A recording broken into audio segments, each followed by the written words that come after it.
Good afternoon and welcome to today's ELGL webinar titled Money Talks. I'm ELGL Executive Director Kirsten Wyatt, and it's my pleasure to moderate. Very excited to welcome you to today's Money Talks webinar. And this webinar will be recorded and saved in the ELGL webinar library located in the members only section of elgl.org. Today, we are excited to kickstart a brand new webinar series all about grant writing, funding, reporting, and more. Many of you already know today's presenter, Emily Edmonds. Emily is ELGL's member and program director, and in this capacity, she oversees a ton of stuff, including today's program about grant writing. We've named this series Money Talks, and today's webinar is an overview of key grant writing skills, types of local government grants, and how to decide whether to utilize your own organization or to contract for these services. And if you like today's course in grant writing skills, tips, and tricks for successful federal, state, and foundation grants, you can go more in depth with these topics every other month in June, August, October, and December 2019 with other Money Talks grant writing webinars. Before we begin, I want to let you know that your microphones and conference phones are muted, and this makes the webinar enjoyable and efficient for everyone. And when the presentation is finished, we will open up for questions, and these could be submitted using the chat box on the left-hand side of your screen, similar to how you indicated that my sound volume had gone out. We will read these questions aloud, so the recording includes the questions to Emily. We will be live tweeting today's webinar, and you can follow along with the hashtag ELGL webinar, and you can share your thoughts and takeaways using that hashtag. And so with that, I will hand it over to Emily.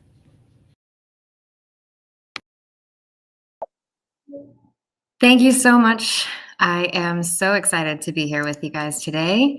And hopefully we won't have any other hiccups, but I would like it if you will let me know if we do. Thank you guys for joining us. I'm really excited about the series that we're launching with this. So this is the first of several webinars we have throughout the year. And so you're in for a treat because this is sort of the crash course diving into all of these topics today. So as Kirsten said, my name's Emily. I work with ELGL now, but in the past 15 years or so, I've worked with a number of local governments across the East Coast and done grant writing and grant administration for several different organizations at several different levels. So this is something that I'm really passionate about. And I'm excited to share what I've learned with you. This photo of this bridge is the very first project I ever grant funded fully. It's the Tuckasegee River Greenway in Jackson County. It was the county's first Greenway project, and it took us 5 years from the time I started writing grants to get it funded to actually be able to break ground, and even longer to finish construction. But I show you this at the beginning because we're about to look at all of the crazy, chaotic things that happen when you are dealing with federal and state funding. And so it's really important to remember that there's a prize at the end that you're working towards, right? And for me, that was taking my daughter down here in the second picture out to actually walk on this greenway that had been a part of my life for so long. And it was a really neat thing to know that I was able to share that with her with the support of a lot of different organizations. So, as we're diving into all of the reasons are going to sometimes drive you crazy, just remember that the projects that you're trying to fund and the things that you're trying to do are really, really important and worth the time and energy you're going to put into them. So this is what we're going to look at today. We're going to talk about the different sources of funding available to local governments. This is very much geared towards local government agencies. We're going to talk through some basic tips on writing good grant proposals and keeping yourself on top of the trends and specific needs for different types of programs and funding. We're going to talk about where you go to look for programs that will suit what you're trying to accomplish, and then whether or not you should think about hiring out or trying to do these things in-house, or you can go for more resources after this.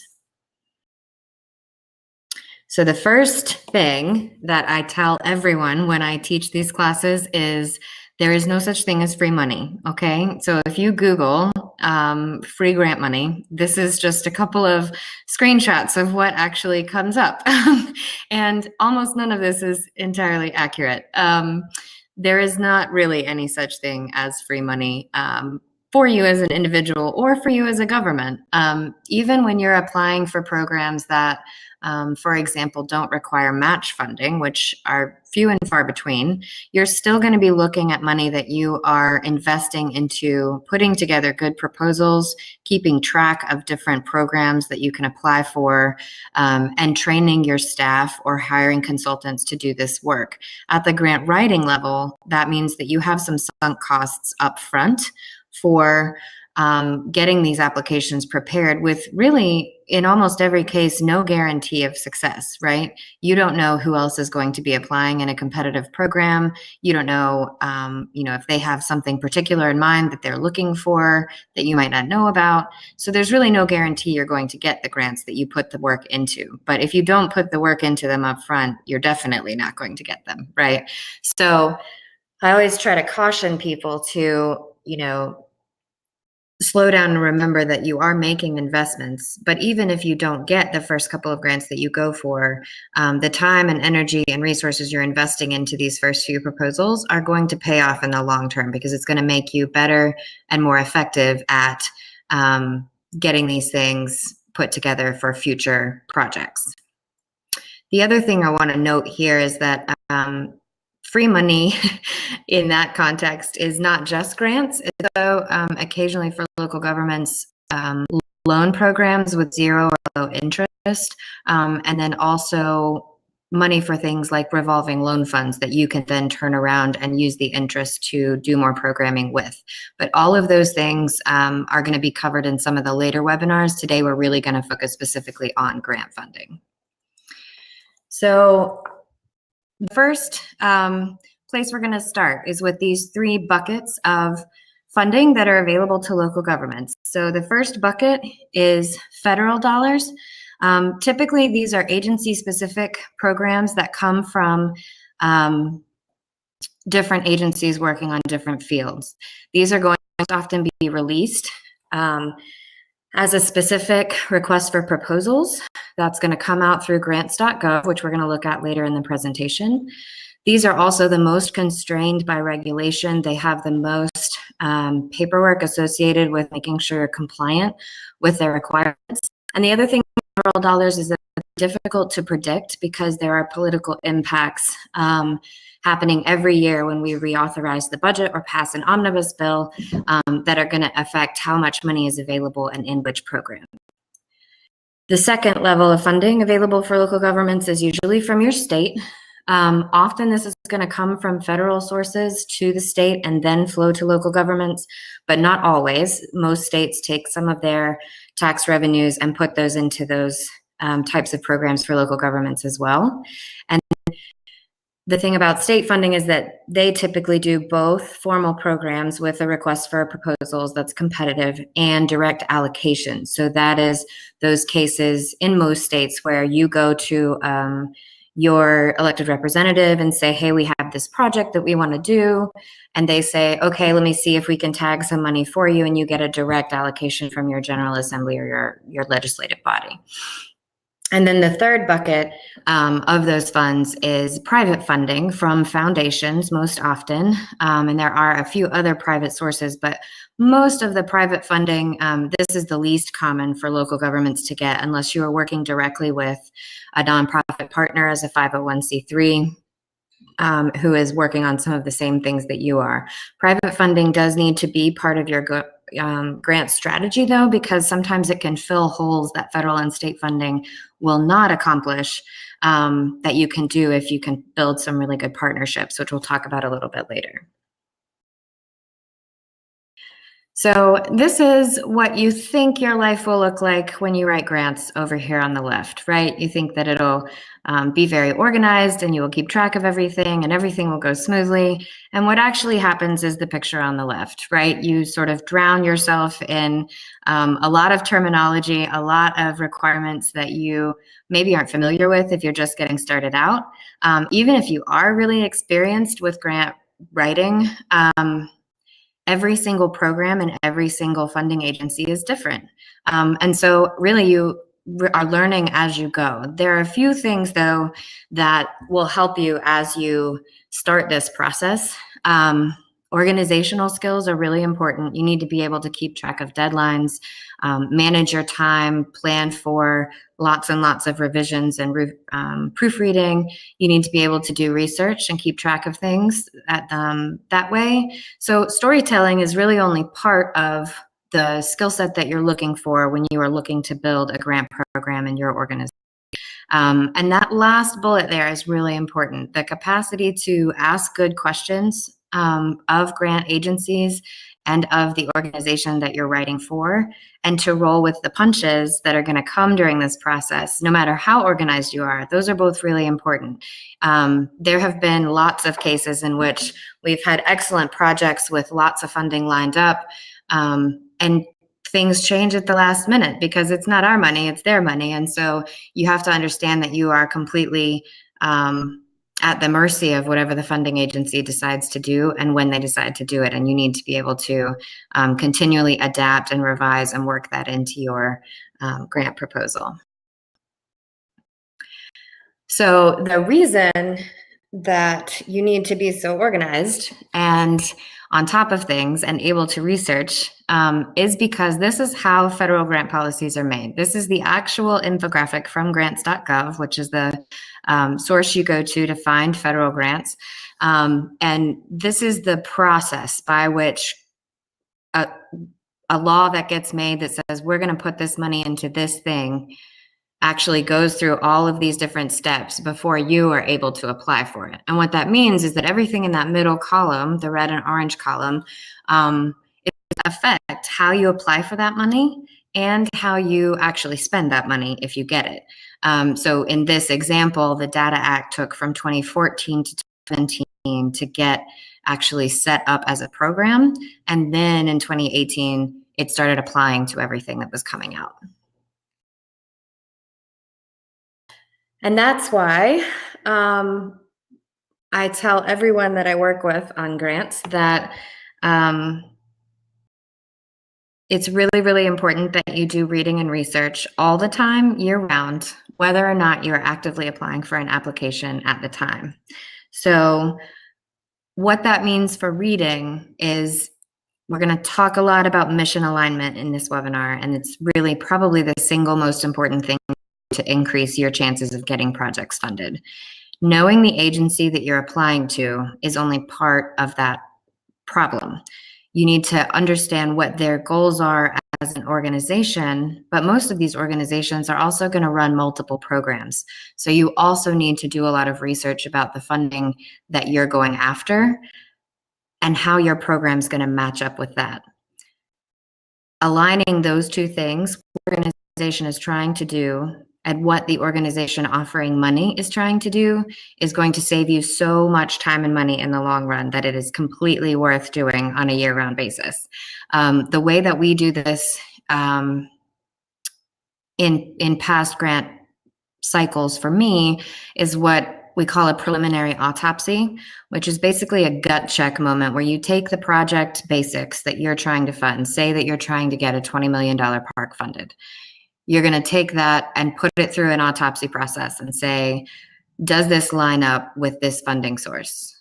What are the different elements of this park project that we want to get funded? Is it environmental protection? Is there environmental education? Are we creating any jobs? Are we getting any return on investment from visitors coming into and increasing our economic impact with this park? All of those types of things. You lay all of those things on the table. You line up the programs that you know about and you say, okay, I think that we can do this. I think that we can get some of this funded. Or you say, wait, we don't even have a full budget. We don't have a timeline. We need to go back to the drawing board and make sure that we can line this up with these funding sources. And then the last part about reading is when you go to grants.gov, if you haven't done this before and you click on a grant that you're interested in, the RFP that comes up is going to be, anywhere from 75 to 200 pages long. So the best place to start when you are tracking this year round and kind of getting a feel for whether something is going to work with your project organization is to go to the criteria section. Sometimes that's called evaluation measures. Sometimes that's called a judging metric or a scorecard. But starting with those criteria where that agency lays out exactly what they expect you to say in this proposal and how many points each of those items is worth is going to give you a really good sense right off the bat of whether you're going to be able to actually get those projects funded, or if you need to go back to the drawing board. Similarly, keeping some research going year round, not just when you need money for a project, gives you a much, much better sense of what's going to be appropriate in what setting. So what I really encourage people to start with is creating a tracking sheet that has one tab for projects and one tab for grants. If you do these things together, rather than just tracking a whole bunch of grant opportunities, it's going to align a lot more quickly and easily for you. So on the project tracking, you want to go through your organization and get a feel for everything that's in your capital plan, everything that a department might have that they want to fund a program but don't have the resources to do it yet, and get all of that stuff listed out and categorized. Is this economic development? Is this environmental? Is this community? Get a sense of that over probably projecting out over a 2 to 3 year period. And then on your grant tracking sheet, that's where you take all the opportunities that you come across while you're doing this research and you categorize those. You say, this is community development, this is economic development. You give them a couple of columns for things like what's their award range, what's their maximum, when do they typically release them, and when are they typically due. Anything else that you need to know about whether you're eligible, whether you need a nonprofit partner, things like that. Keeping track of things year round doesn't take a lot of time and energy, but it will set you up for success in the future. We're going to talk a little bit later here about things you can do to build good proposals, not reinventing the wheel of them. You can keep yourself a file of grant information that's going to make every application that you do a lot simpler. Similarly, you do the same thing with some of the community data that almost all federal and state resources are going to ask you to include with your application. Another thing that I always recommend is taking the time to keep track of new ideas when you go to conferences, when you're talking to other people working in your local government, keeping an ear out for what people are working with. If everyone you talk to is getting DOT transit funding, then you might, make a note that apparently there's some new DOT transit funding and you need to go find out about it. That's really how you kind of stay on top of what's happening. None of this is going to immediately have someone hand you money, but it's also not wasted time. These are the things that you can do now to get yourself set up so that when you go to actually do an application, you are in the best position to succeed. Because what gets funded is not a great idea. Everyone has a great idea, right? We all know and can think of 5 off the top of our heads of things we'd like to get place with this free money. But to get real grant funding and to do it in a way that is fiscally responsible and really effective, you have to have a great project, not just a great idea. Everything needs to be clear. You need to fully understand what you're trying to do and why you're trying to do it. And then you need to know what kind of resources you're putting into it, what kind of time it's going to require, how much money you have to put skin in the game, and that you have the leadership, political will to get this actually fully accomplished once it's done.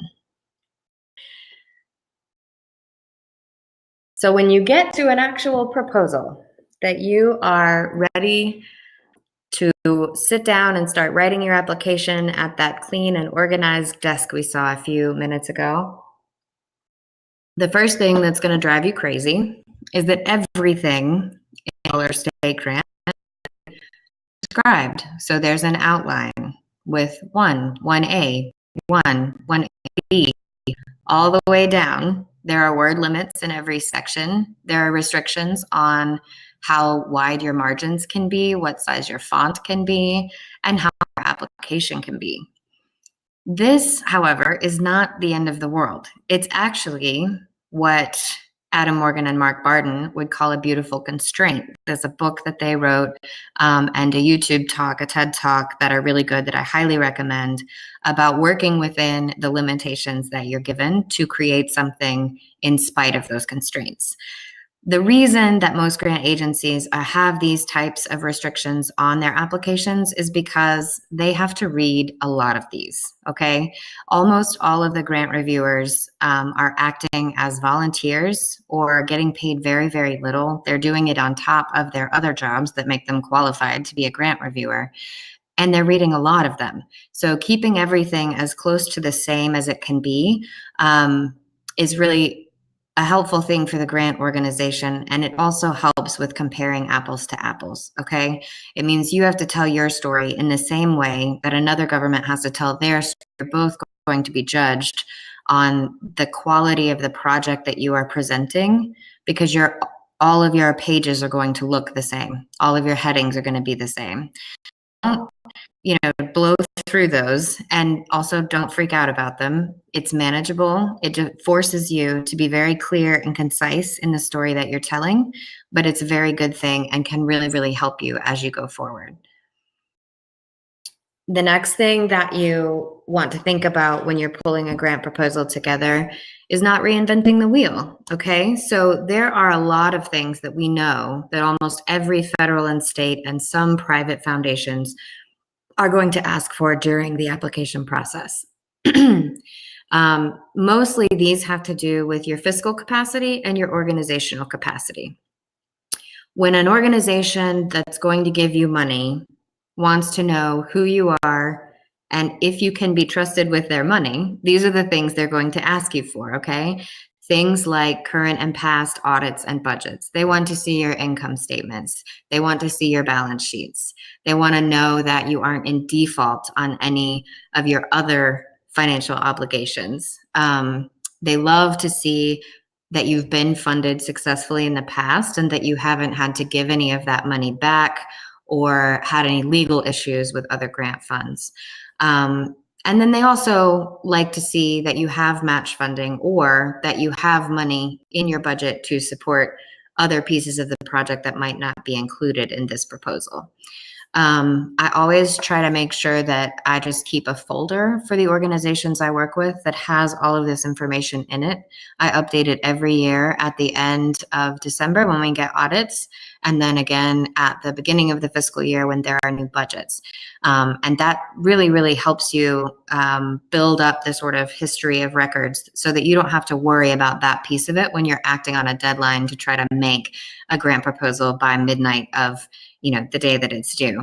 From an organizational perspective, what most grant making agencies are looking for is, first of all, your legal structure, your legal authority. In most states, this is how your state government authorizes you as a local government to operate. They want to know how long you've been around, and they want to always, always see your current board members, what they do, and their terms of office. In some cases, it's helpful to also keep track of what you're already dedicating to projects. For example, if you are trying to accomplish a portfolio of different repairs and extensions to your water system, you want to keep that in a capital improvement plan where you're showing this is the big picture of everything we're trying to accomplish, and we'd like your funding to leverage all this other money to us get this back up to full capacity. These are the types of things that you can do now to make it easier when you go to write a proposal. And it's also a really, really good practice if you are planning to do any kind of in-house administration for the money that you're getting. Grant administration and grant writing are two very different things. We're going to talk about that here in a little bit. But the record keeping requirements on federal and state dollars are fairly significant, and you need to get yourself in the habit of keeping these kinds of things on file and keeping them updated if you want to succeed at in-house grant administration. So partnerships are something that some places will require, places will not. The reason for this is almost always risk management, right? You can see that I just made a very, very, very not mathematically accurate pie chart of what I've heard from grant making agencies over the years. And usually people will ask for partnerships for one of these 4 reasons. But typically what they're doing is risk management. If you can demonstrate that you have other agencies and partners who are willing to write you a letter of support, who are willing to put money or time or resources behind your project, that automatically shows this grant making agency that people trust you and that people want to work with you and that people believe in the project that you are trying to accomplish. So this is a really good way to go ahead and give yourself a leg up on a lot of applications, is to always make sure that you are documenting the partnerships that are in place for your projects and keeping all of your relationships with those partners in good shape so that when it comes time to apply for a grant that you just realized is available in weeks, they're not going to mind turning around a letter of support for you really, really, really quickly. So once you think you're ready and you've done all of your background work and you have all of your paperwork in place, there are a couple of things to do to get started looking. Remember, we talked about mission alignment earlier. You're not looking for what you think you'd like to get, okay? You're not looking for, oh man, wouldn't it be awesome and I would be on the front page of the paper if I got us $20 million from the Economic Development Administration, this thing. That can't be your driving ambition. What you need to be looking for is finding those agencies that align with what you're trying to do and understanding your project enough to know that you align with what they're trying to do.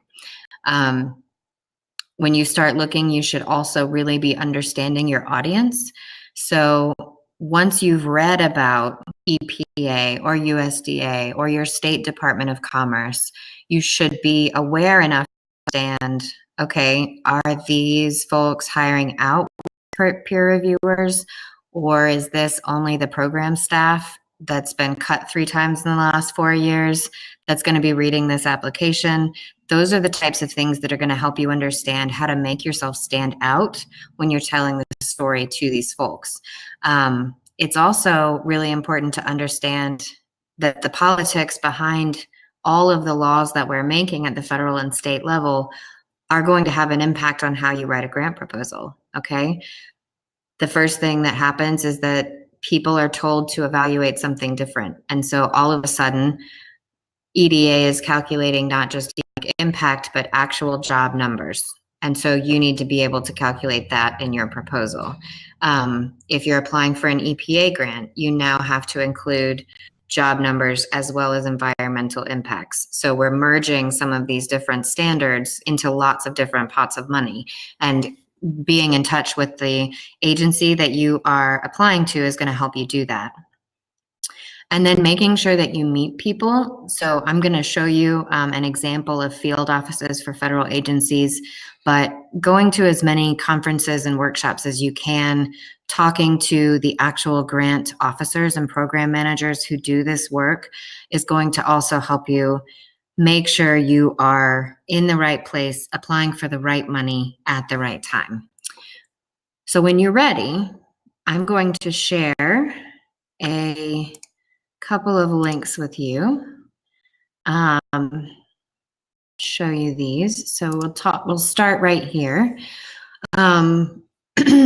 So this is grants.gov. This is the federal website where you go to find grants. In case you were wondering about the paperwork, this website gives you all the paperwork in one place. All of the federal grant policies, uniform guidance, everything that impacts how you get those dollars and how you spend them. It's really good reading if you are having trouble sleeping.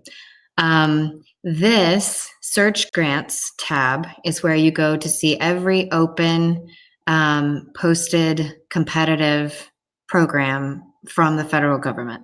The nice thing about this is that you can look for different types of funding instruments over here on the left. You can also look specifically if you're a city. It just filter only what you're eligible to apply for as a city or township. You can do the same thing for county governments, all of these different categories, tribes, nonprofits, etc. You can also look by category and you can look by agency. So depending on what you're looking for, this has a lot of different filters to help you search and get through that. When you are ready to apply for a grant, most of the federal agencies are going to have you go through grants.gov first. So it shows you a way to sign in, get registered, and then complete your application online. Some federal agencies have more than one of these. So some federal agencies like USDA, for example, has a separate online application portal, and you'll have to use both to get your application submitted. And then when you're curious about all of the different federal dollars that are available to local governments, this is the grant-making agencies of the federal government. This is the full list. So all of these different organizations have grant programs that you can apply for.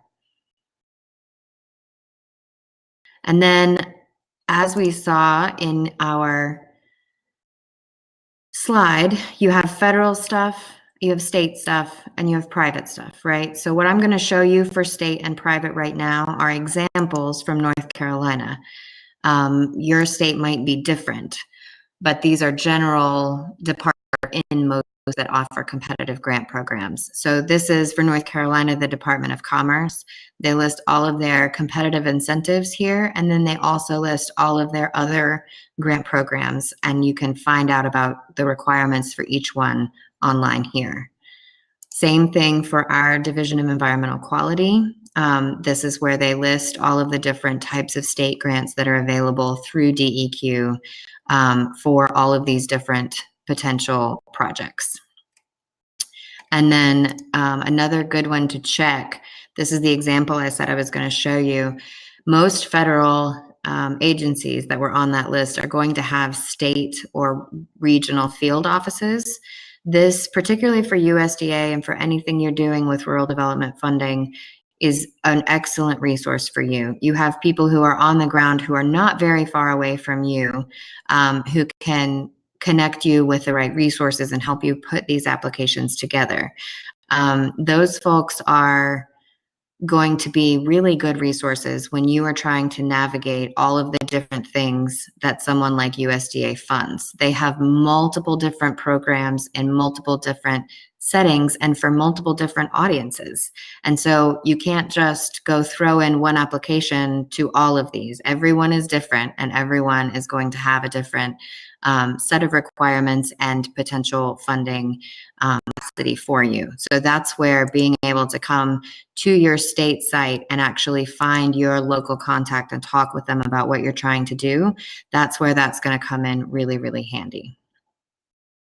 And then lastly, for private information, one good place to start is most states are going to have some sort of center for nonprofits or nonprofit association that is state specific. So that's going to list each of their members. It's going to show you, how they keep track of different programs, different events. If you want to do networking, that's a really good place to start.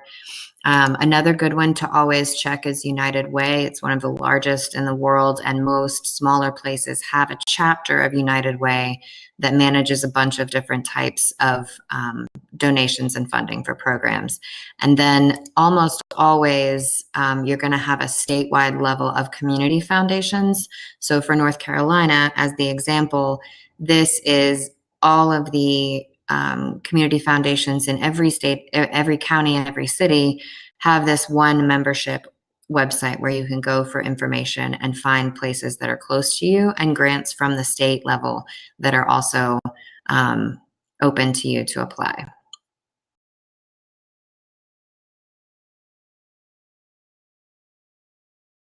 So that's a lot of different places to look, which is why that grant tracking and grant alignment is so important, because you're basically spending a lot of time filtering so that you are applying to the right places at the right time.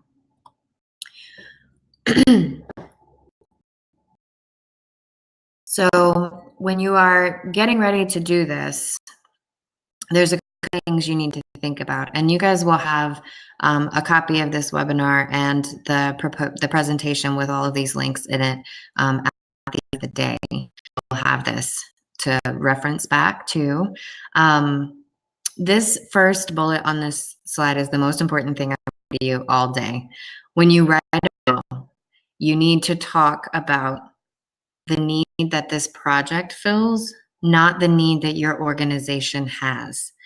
As an example, one of the clients that I worked with to write some grants several years ago was a very, very small town. They had 2.5 full-time employees, a very small tax base that had been just decimated by the textile mills in North Carolina, and very few resources and tax dollars to work with. But when you're applying for a particular project, like buying a fire truck, you can't really spend a lot of time talking about how your town has this big need. You need to talk very specifically about how your town has a need for a fire truck. Okay. So instead of talking about the tax base and the budget of the entire town, you would talk about how half of your rural citizens don't have a less than 10-minute response time because you only have one fire truck and it can't get there that fast, right? This is the difference between talking about the need that your project fills and the need that your organization has. There will be a section and a place for talking about how your organization is doing what it's doing and what its needs are, but most proposals are going to be very, very specific to the actual project that you are trying to have funded. And almost no one is ever going to hand you operating money for your organization as a whole, whether you are a local government or a nonprofit. So everything needs to be geared towards the need that the project is filling. We talked a lot about word limits, but being concise and being clear are the two biggest things that you can do to get your proposal to the top of the stack. People like to see you understand your project enough that you can say what you mean, words, and get your point across to them. We also talked a lot about building from the end backwards, starting at the judging criteria, working backwards to create your outline to match that. I also cannot stress enough how important it is to proofread and edit and then proofread again. One of the single best things you can do is go ahead and identify someone else who is going to read your proposal for you once you're done with the first draft and the second draft, and then send it to them and take a break from it. Get your own eyes off of it. Let someone else look at it freshly. They will almost always find things that you've missed. And that's particularly a risk with grant writing because a lot of these proposals are going to request the same information from you in different ways. They're going to ask you in the organizational history section, for example, to talk about your organization and your capacity to do this. And then they might have another on capacity where you'll find yourself repeating the same things that you used in the first paragraph. So that's one of those things that it's really, really good to have multiple sets of eyes on your drafts before they go in. Another thing to do is to give yourself a lot of time. Most federal and state proposals and almost all private proposals are going to give you 30 to 60 days between the time they put the RFP out and the time that your submission is due. That said, you might not see it when it first comes out. You might already be working against the clock a little bit, but take the time at the very beginning to sit down and give yourself hard deadlines for pulling the project budget together, having all of the background information together. When are you going to have a first draft? When are you going to have a second draft? When are you going to get your letters of support in?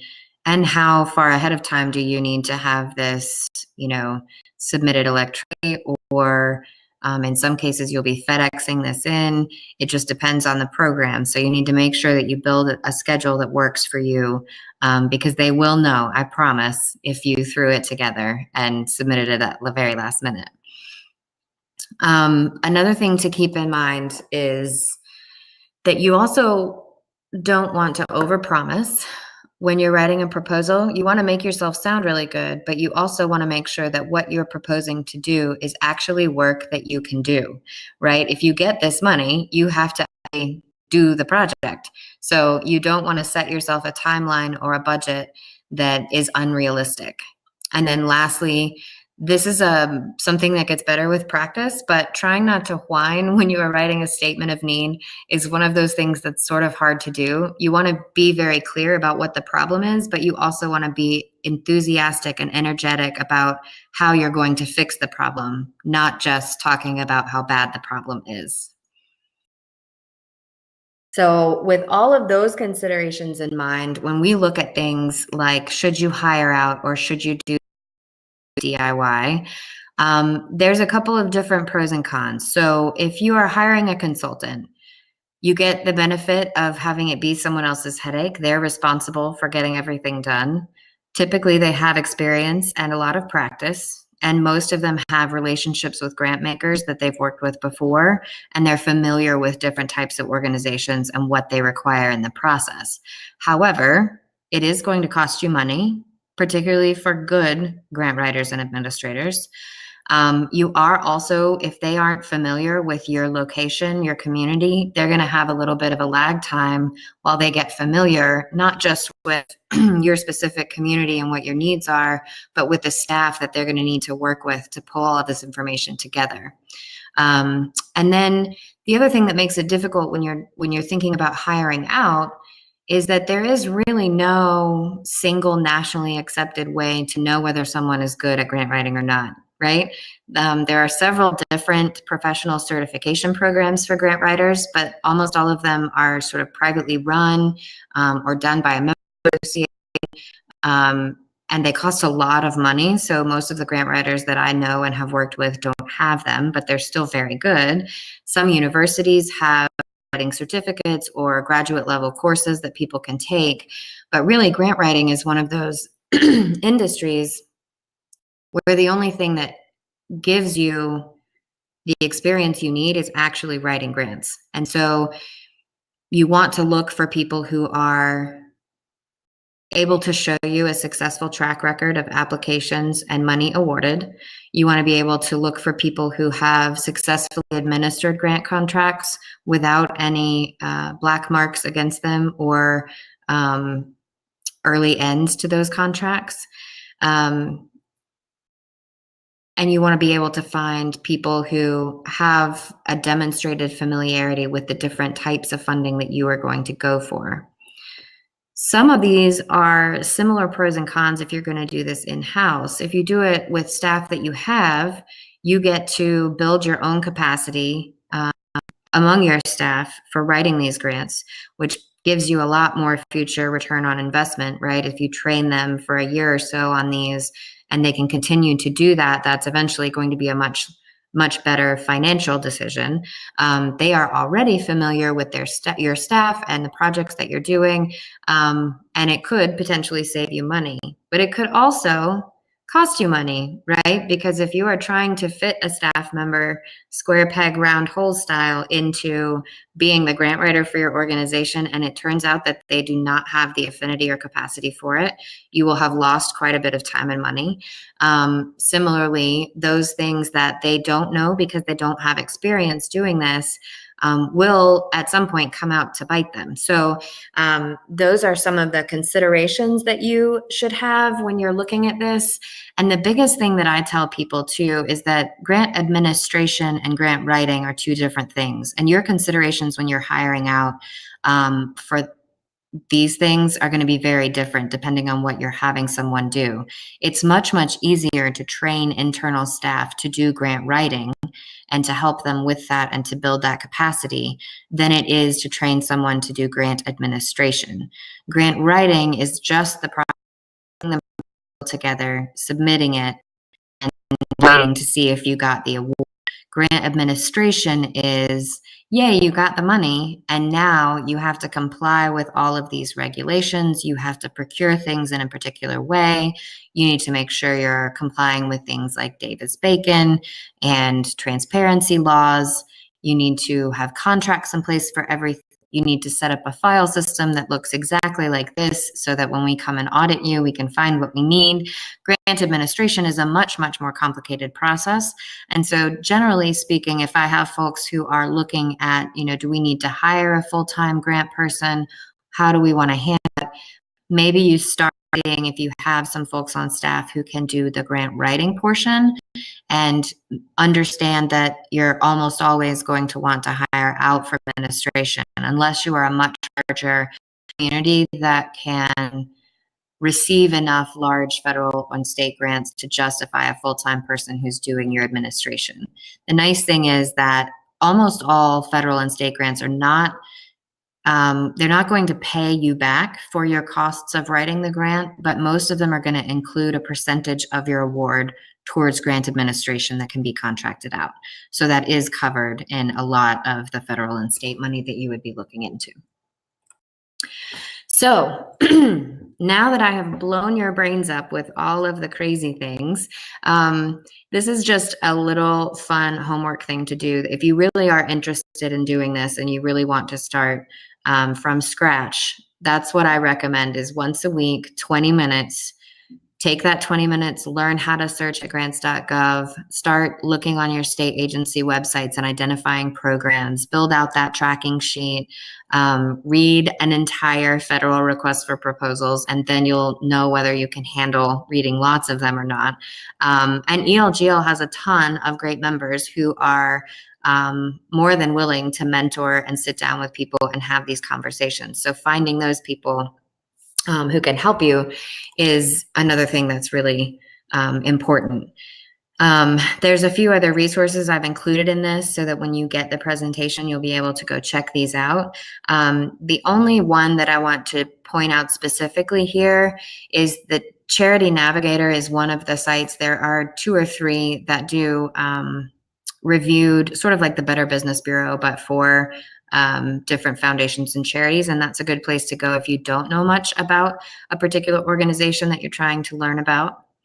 And then our webinar series that you are in today continue through December with all of these different opportunities to sort of dive into these topics, because really we only skimmed like the top half inch of the ocean wave that is grant and federal financing. So we're going to be doing this for the rest of the year. I am more than happy to take suggestions for things you'd like to hear about and learn about in those programs from you. So don't hesitate to be in touch for that. And on that note, I'd like to take us back to see if there's any questions from you. So I'm going to go in here and see if I can pull some of those up really quickly. Okay. So while we are waiting on that, I'm just going to read some of these questions out and try to give you a quick answer. So one question was whether there will be a copy of the presentation. And yes, when I post the recording of the webinar, you will also have a PDF of the grant presentation. So those links will be available to you. That will be on our website in the next day or so, probably tomorrow morning. Second question is, if they ask for the same information in different sections, is it okay to cut and paste portions or should it be rephrased? That is an excellent question. Generally speaking, I have had more luck when I rephrase things rather than cutting and pasting. And that is something that also helps you be very clear and concise and understand keep it to a bare minimum of what has to be in one section and then what has to be in the next section, and to differentiate those as much as you can. Because as someone who has also been a grant reviewer, if I'm reading these at 10 o'clock at night after my day job, I'm going to catch that real quick because I'm going to be like, wait, I just read that. This is putting me to sleep. I'm going to set that one aside and maybe go back to it later. Another question, do grant RFPs usually include information on administration requirements? That's a really good question also. So most federal sources of funding, whether you get them through the federal government or through the state, are going to include some terminology on what's going to be expected of you once you get the grant. However, that is not by any means ever the full contract or paperwork for that money. So what happens is you see some of those requirements for administration when you write the grant. And then if you receive the award, you receive an implementation packet of some sort, whether it's at an initial site visit or a lot of documents that you have to read through and sign and return before they will release your funds. And that packet of information is where most of that administration information is going to come from. That's where it's going to have things like how frequently and through what means you need to submit reports, whether it's monthly or quarterly or annually, how you're going to requisition the money, because in a lot of cases, these are going to be reimbursement grants versus them handing you $1 million up front. You're going to spend the money and then be paid back for it. It's going to have everything about the different types of procurement regulations and implementation regulations that you may have to comply with.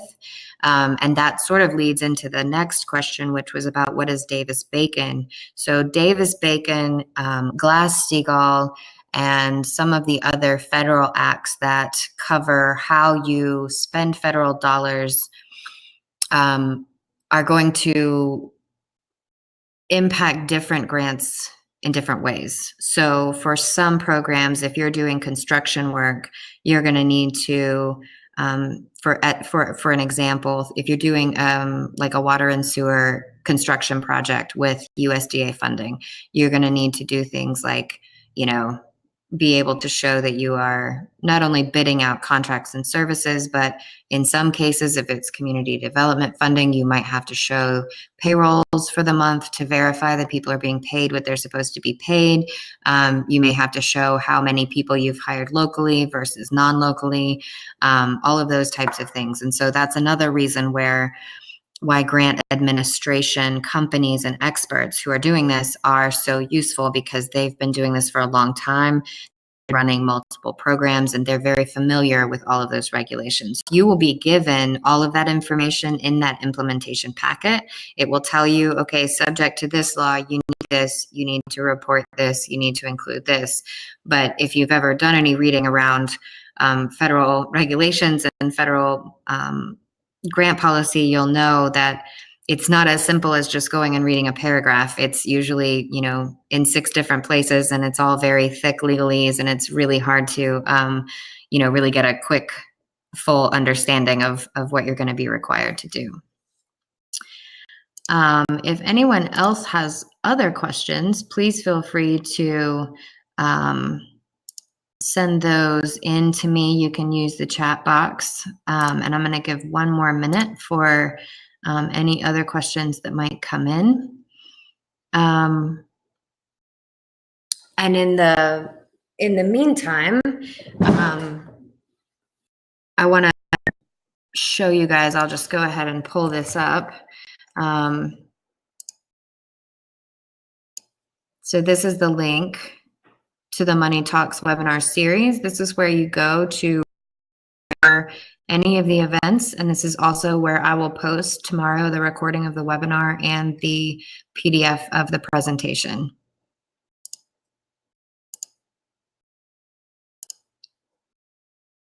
Thank you guys so much for joining us today. I'm going to go ahead and close this out.